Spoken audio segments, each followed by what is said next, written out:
do you get to New York City from JFK Airport? What are all of the options that you have? And what is the cheapest option that you have with a full walkthrough of how to do it coming up? And if you're new here, whoop, whoop, I'm Christine with Where in the World is CL, and I make travel videos every week to help you get up, get out, and go travel. So if you like to travel, consider subscribing. Oh, I lived in this city for 4 years. I love this place.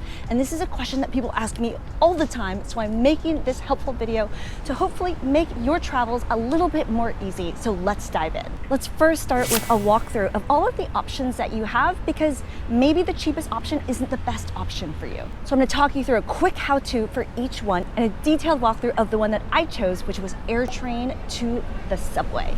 Here's a pro tip for something I do as soon as I land on the tarmac, and that's pulling up Google Maps and looking at the current traffic just to see how long it would take to get into the city.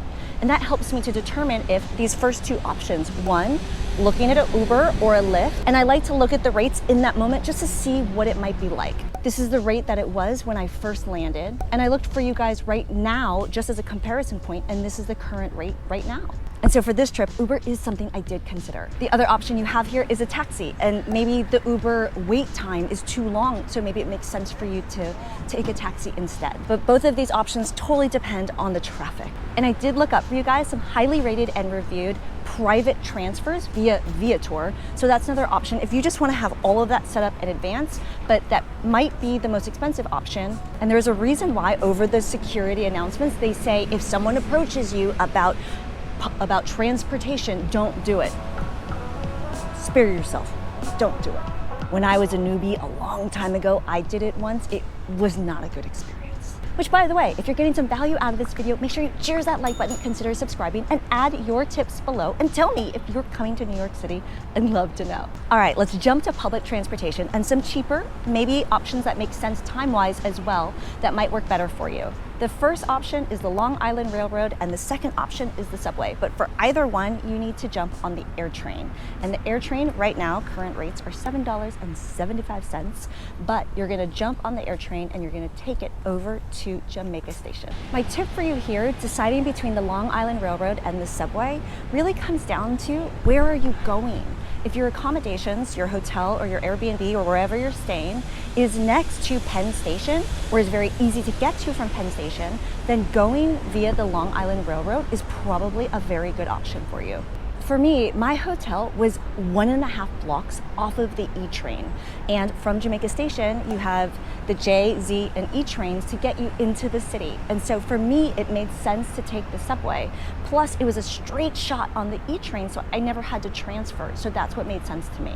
When it comes to time, if you're going directly to Penn Station, you can shave off a lot of time by taking the Long Island Railroad. It can take you 50 minutes versus for me, taking the E train would take an hour and 10 minutes, but it really made sense given the location.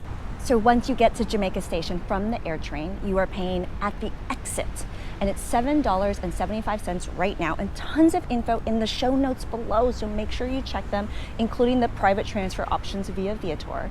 But it's $7.75 to get out, and at that moment, you're also able to buy your subway ticket if you're going that route. And so you simply exit the AirTrain station and you head down to either the Long Island Railroad or down to the subway.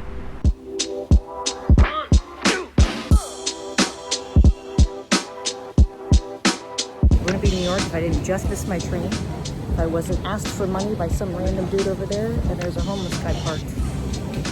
This is my city.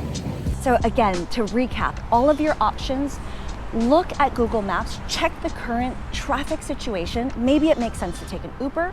If the wait long for an Uber is really long, maybe it makes sense to take a taxi.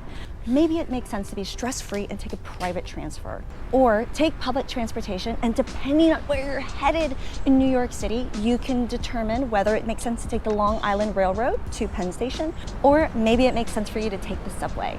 And a pro tip on the subway, it's $2.75 when I'm filming this to ride it one time. But one of the things that I did, because I'm in Central Park right now, I've been riding the subway all the time. And so I bought an unlimited Metro card for $33, which has been a fantastic way to get around the city. So for me on this trip, it made sense to take the subway. When I got out, my hotel was just 1.5 blocks away. New York City, and my hotel is just across the street. And if you want a full room tour and review and how much I paid to stay at the Hampton Inn in Times Square North, check out that video. And a better way to get around the city is by boat. I was boating all week this week. Make sure you check out those videos. Drop your tips below. Choose that like button if you haven't already, and I'll see ya in the next adventure. Ciao.